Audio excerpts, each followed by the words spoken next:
Today we're going to be taking a look at the 5 least desirable cars in Gran Turismo as of today.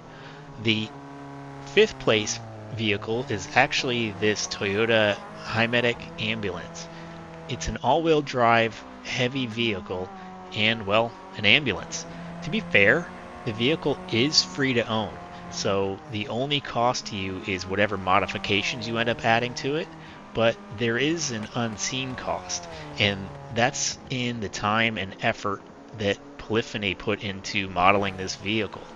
And they actually did a good job of that. It's fully VR compatible, and it is fun in a sense, but the effort could have been put into something much more suited for actual racing. On the plus side, it does add a little joy into the game, and even though I couldn't keep up against the more properly built rally cars in capturing this footage, I honestly had a great time doing it. And it's good to have a little humor in the game and in your life, so it's pretty useful for that, and it's also useful if you are trying to do some kind of RPG element where you have multiplayer racing and want somebody to be the EMS. But there's not really a really solid reason to have it in the game, so for that reason, it's down at number 5.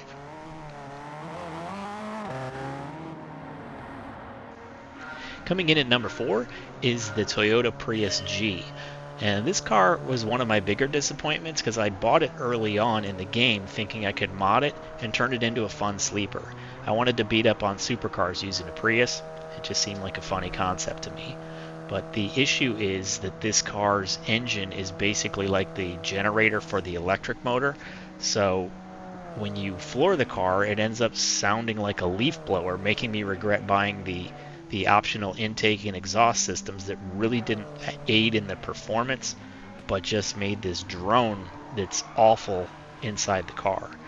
Then when the car moves forward, it just kind of does it at its own pace with no transmission, and it makes the drive even less interesting.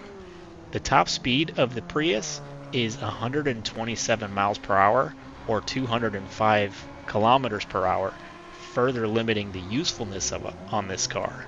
On the plus side, it is easy to drive and comes in relatively cheap at 24,500 in Brand Central, so it might be something decent if you buy it early enough in the game, and its low price and ease of use makes this our number 4 entry into this list.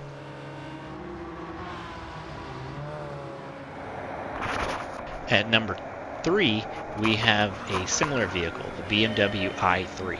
Now this, again, is an electric-powered vehicle, but this one is fully electric. And again, there's no transmission in this vehicle, so there's no upgrade option there. And the speed is limited to what you get from the stock vehicle. The i3 does seem to handle better than the Prius, but it tops out at 95 miles per hour or 153 kilometers per hour. So it's not exactly comparing apples to apples, and maybe that improved handling is just because it's slower than the Prius.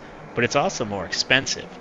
The i3 can be purchased at Brand Central for $49,900, and quite simply, there's no good reason to use this car unless you actually own one in real life and want, to play the game using your own personal car. But if that's the case, there may be a good chance you're not even a fan of racing to begin with, and that brings it right back to being kind of a pointless entry in this game. So that leaves this car at number 3.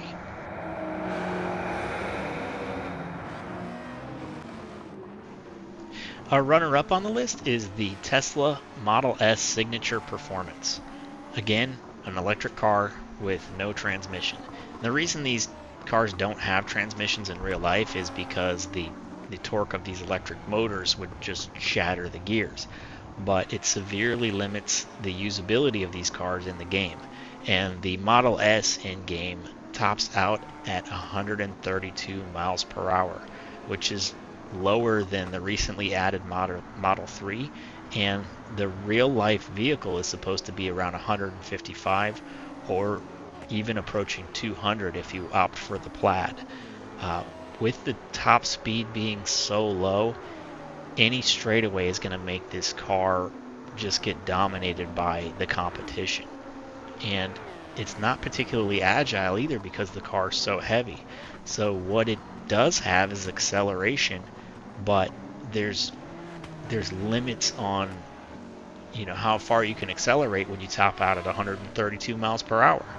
So that might turn this into a nice rally car. It is all-wheel drive. I didn't bother trying with it. That, or if they take these 3 cars and end up making them available for engine and transmission swaps, they could go back to being the fun sleeper I was hoping for. The Tesla is available in Brand Central for $92,000, and its extremely limited usefulness is what locks it in at number 2. If you've made it this far, please subscribe to the channel. It really helps us out. And hit that like button. And let me know in the comments if you disagree or if you think there's something we missed on this list. But for number 1, we have the 1952 Mercedes 300 SL. Now, the historical significance of this car is not lost on me, and this car actually won the 24 Hours of Le Mans in 1952. But although I've actually tried really hard to like it and find some sort of redeeming quality to it, there's just no good reason to buy it other than for completing the in-game car collection. And this car isn't cheap. That's part of what put this at the number 1 spot. This car is going to cost you 20 million credits. That's about 10 hours of grinding or $200 if you just want to buy the credits. And I'm not sure which one's the better option. But for that, you get a car with no aerodynamic options. It spins out extremely easily, and even though it has low power when compared to anything remotely modern, and it has minimal mods available as well, which keep you below the 585 performance points. But that may sound good, but it's also classified as a racing car. So because of that, you can't enter it into any of the lower end races because they typically require you to be driving a road car. And that just makes this extremely difficult to find places you can run it at all. And if you do, you're not going to be at all competitive. Now, if they add some high payout, low spec vintage races, there may be some redeeming quality here. But at this point, there is no way to get your money back once you buy this car, at least not using it. And for that, to me, it's the worst car in the game so far. Thank you so much, and I hope you have a great day, and we'll catch you in the next one.